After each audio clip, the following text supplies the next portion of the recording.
Let's get into the weekend with our good buddy CJ. I am Dan, and CJ, you might notice he's glowing because last night he met the one, the only Pauly Shore.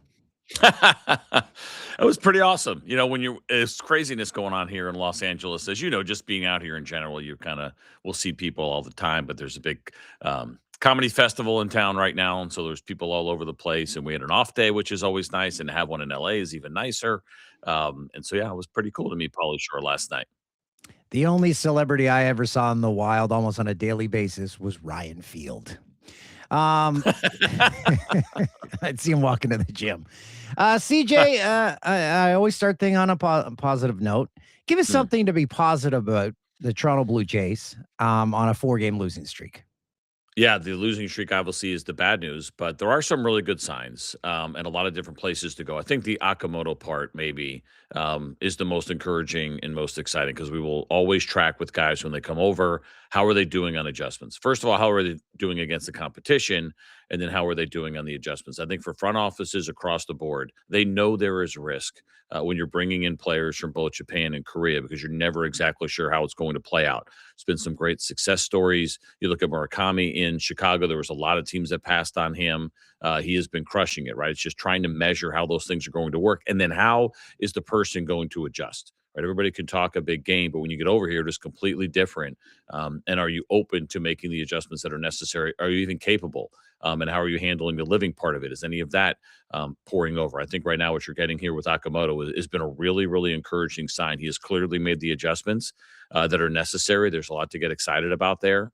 Probably none bigger than the adjustments he's made in the box. I think I've brought this up before, but when you come over from Asia, you are now facing pitching night in and night out that you have not seen at that level with consistency in Japan. And so he was a little bit further up in the box. And if you notice, you watch a baseball game, pretty much every big league hitter is digging out that back line and trying to get as deep as they possibly can in the batter's box because they want the longest look they can get at the pitches you are throwing. Okamoto was not doing that early on. He is doing it now.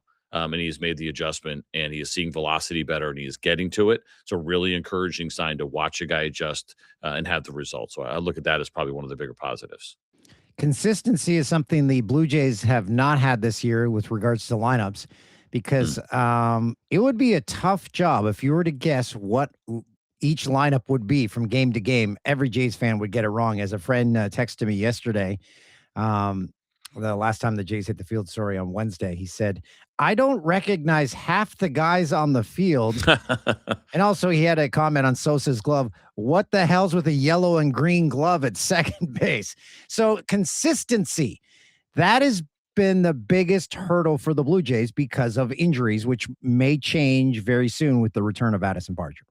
Yeah, so two things there. One, yes, injuries have been a part of it. The other part of it is also that they're going to play some platoon baseball. We talked about that, and you saw it last year with this team. We wondered how much of that maybe would potentially change on some of the platoon stuff, but there are absolutely guys that are in there against righties, others that are going to be there against lefties, and then there's also some lack of production that has caused John Schneider, I think, to try to juggle things around a little bit, especially when you look at the bottom of the order and trying to get things going in the right direction. But it is also the modern game.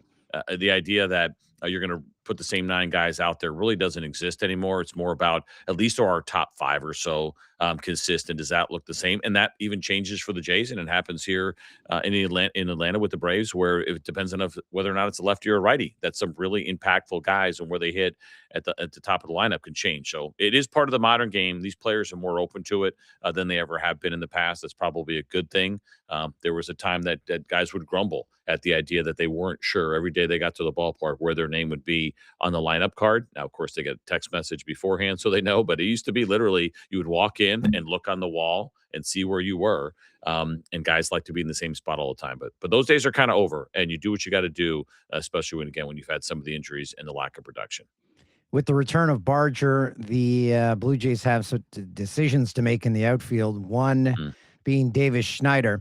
Now, you must have had a teammate like this where he is very popular among the fan base. He's a big part of the team, but the one knock against Schneider, he can't hit this year. He's hitting a $132. So the team is stuck in a tough spot. They are, and absolutely, you have guys that you pull hard for that fans love.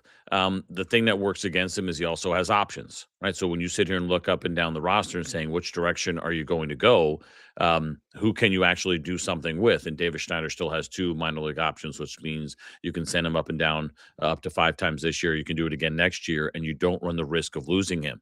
The strikeouts had not been great. The walks have been fine, but it's the strikeouts that have been a real issue for him. And listen, the lack of consistent playing time will affect that. And it is frustrating for guys if you're not out there all the time, like we talked about, and trying to get your swing right. He has struggled to do that. Nobody ever wants to leave the big leagues, but I do think for the Blue Jays, if he can go down and get a run and kind of get his swing back right, let him go play for however long they think, if it ends up being the case that that's the way they go with this thing, it could end up benefiting them in the long term. Nobody ever wants to do it though. It's one of those things for a lot of players that either they're not playing well or they're not playing consistently.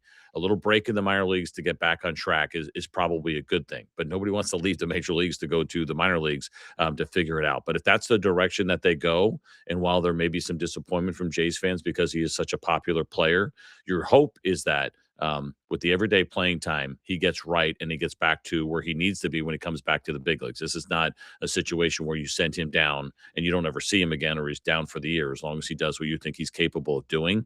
You do have the right left balance. That's the only concern, right? Is that, again, when you play platoon the way that the Blue Jays do, you send down another one of your righties. That's one less right-handed option with Barger coming off of the IL, of course, and being a left-handed hitter. So you don't love that part of it, but I would. I think that's probably the way that I would do it because you actually need David Schneider later in the season, and it's not happening right now, and perhaps the minor leagues gets him right. And it's kind of what he does each year. If memory serves correct, he goes to the minors at least once a year. Every year he's been with the Jays. And he probably hates it, but he will. I mean, it's just, again, right? And you're signing those split contracts, your salary goes down. Bus rides are not nearly as fun as plane rides with airplanes that have all first class seats and whatever different kind of steak you want to have on the plane. Does So, it go down for every player? Are there one-way contracts where you get paid the same in the minors as you do in the bigs? Do players have those as well? There are. It all depends on your service time and your flexibility. And in the case of Davis Schneider, he's was not an arbitration eligible player, but he'd been around, right? So he comes into the season with just a little bit more than 2 years of service time. I don't know for sure what kind of contract he signed. He may not have signed a split. I think the Blue Jays have been pretty generous, but that's what we usually would call it, right? Is when you sign a split contract, the teams like to have that as a potential fallback for them in case you do have to go to the minor leagues. But because he's not and hasn't been arbitration eligible yet, his salary is not one that is breaking the bank for you. So you can afford to do it. I don't know what the number is for him this year, but we just call it a pre-arb number, meaning that it's probably a little bit above the league minimum. Like the league minimum goes up every year, and that's kind of part of your bonus that or your raise that is built into it. But he's not a guy that again is crushing it salary wise. Yeah, I'm looking right now; he's making $813,000. So they may not have asked him to sign a split. I don't know how the Blue Jays operate, but there are some guys that don't have that. Most guys, I would say, somewhere around the 1.5 and under years of service time will have a split contract.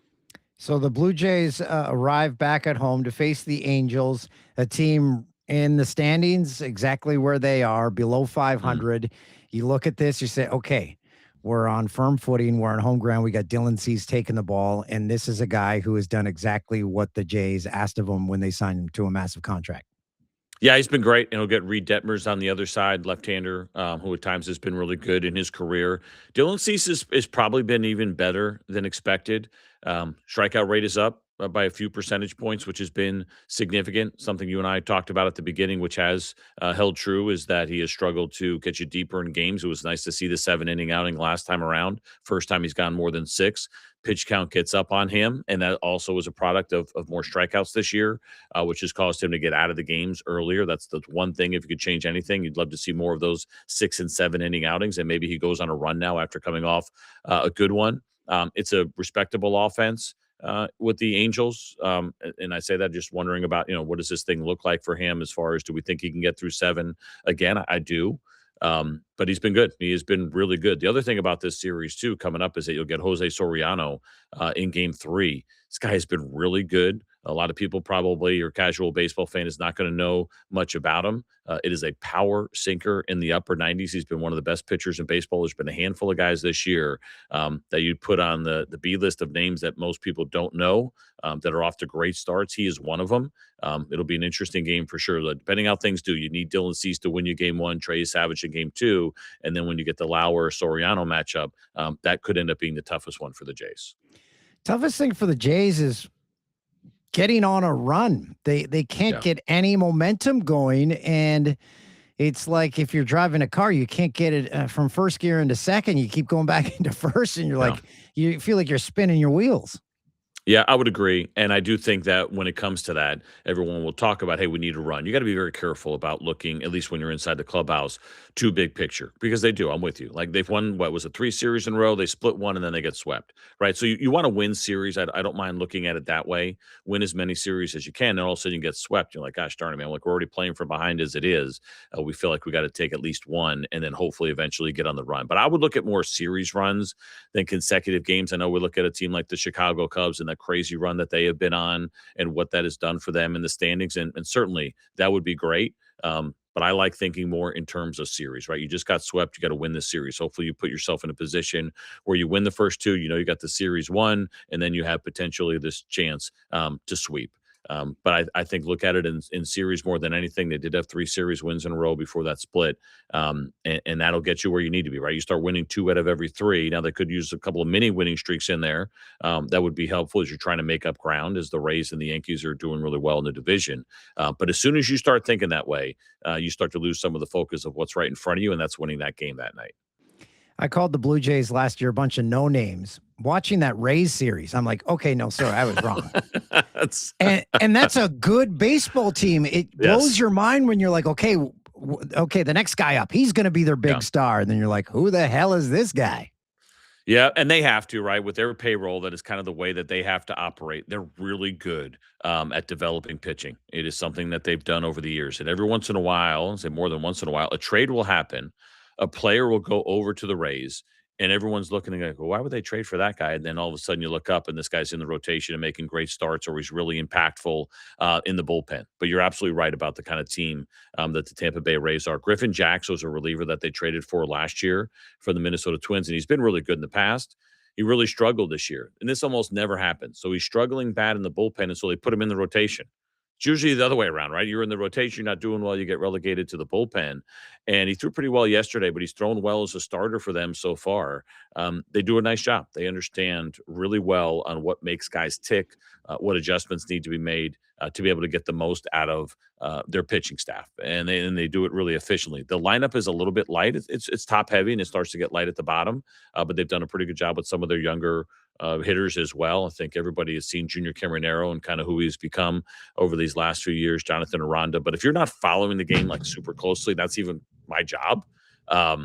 There's a couple times where I'm looking, I'm like, wait, who's this guy? Where'd this guy come from with Tampa? So it's the way they have to operate with their lower resources, but they do it pretty well. Sorry, I dropped my phone there. Sure. Have you talked to any players? The Jays didn't seem to have any problems with fly balls, but tuning into that, I'm like, okay, that roof is a lot brighter. And then they described on the broadcast where they didn't put a third layer. So have you heard from any players about the Trops roof? Because to me, it looks like it would be impossible to find a ball up there. Yeah, so we haven't been there yet. Actually, the Braves don't go there, so I won't see it in person this year, and I haven't seen any of the comments, but I don't doubt it. I wondered about that when they showed it. I'm like, man, that looks lighter than usual. And I will tell you, the running joke for me is always that the color of that roof was like rubbed up baseball. It's almost like that's the color they wanted to make it. And what you have to do in that ballpark, and really should be able to do this all the time, but you can't take your eye off the ball, right? Really good outfielders will tell you that they can read a ball off the bat and then run to a spot and go catch it. You can't do it in Tampa because as you run to that spot, you're going to look back up again. You can't find the ball.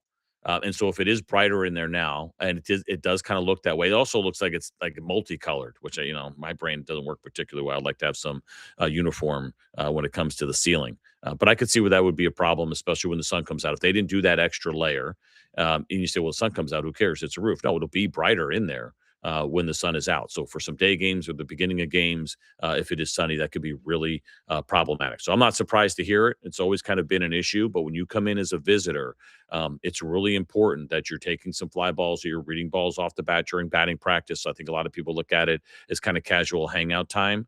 There are certain ballparks you actually have real work to do when you get there. And then you need to have that ability to change your game. Like I said, a fly ball is hit. Do not take your eye off it because it is not nearly as easy to find it as it is in every other ballpark. Devo White was the king of just running back and catching it. He'd catch it at chest level, so nonchalant. I miss those days where it looked like the outfielder wasn't even trying. Yeah, and I would say Andrew Jones was a big one too, right? Gold Glove center fielder, going to go in the Hall of Fame this year. I think to the point sometimes where it would make Bobby Cox a little bit concerned. I will tell you that Ronald Acuna Jr. has some of that in him. He's on the IL right now.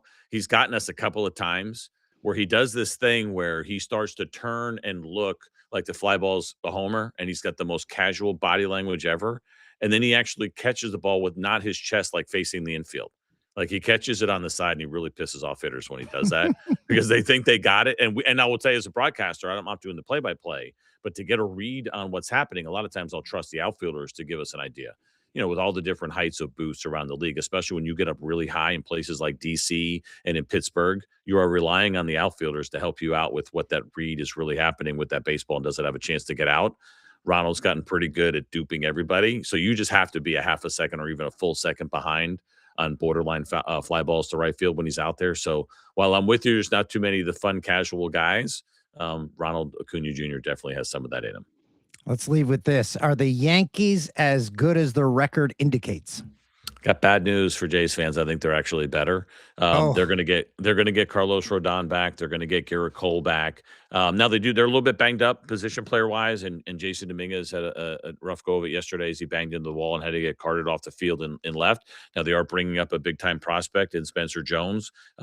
He's got a little Joey Gallo in him. I know he's one of your favorites. Big time power, but a lot of swing and miss. That'll be interesting to see how that ultimately plays out. But from a pitching standpoint, when you start thinking about what they could do with Cam Schlittler, Max Fried, Carlos Rodon, and Garrett Cole, and Ryan Weathers has been really good. Like they are so deep. It's early, and you know the idea of them getting to the postseason with that pitching group intact.